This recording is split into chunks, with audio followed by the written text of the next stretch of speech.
What's up guys, and welcome back to this week's cooking video. It has now been 6 weeks of cooking videos, and today we're gonna be caramelizing onions. Without further ado, you know how we always start, so let's jump right into our ingredients. First up, we have the star of the show, the yellow onion, a tablespoon of olive oil, and I'm gonna do a tablespoon of butter. And we're gonna need some water, a large pan, a spatula, and last but not least, a cutting board.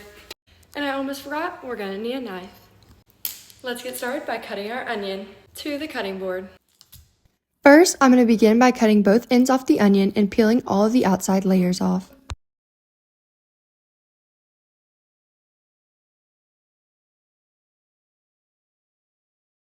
Once my onion's all good and clean, I'm going to go ahead and cut it in half. Then I'm going to begin cutting it into thin slices. Then I'm going to repeat the process to the other half and go ahead and toss them in a bowl. Now it's time to head to the stove. Starting off, I'm going to add 1 tablespoon of olive oil and 1 tablespoon of melted butter. I'm going to go ahead and turn my stove on medium to high heat and add my onions in, making sure to evenly coat all of them. Now it's time to wait 5 minutes and periodically stir throughout the process.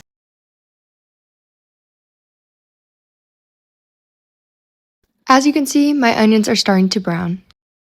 Now, turning my burner down to a low flame, I'm going to add my salt and allow my onions to cook for 45 minutes to an hour. Fast forward, here's how my onions are looking.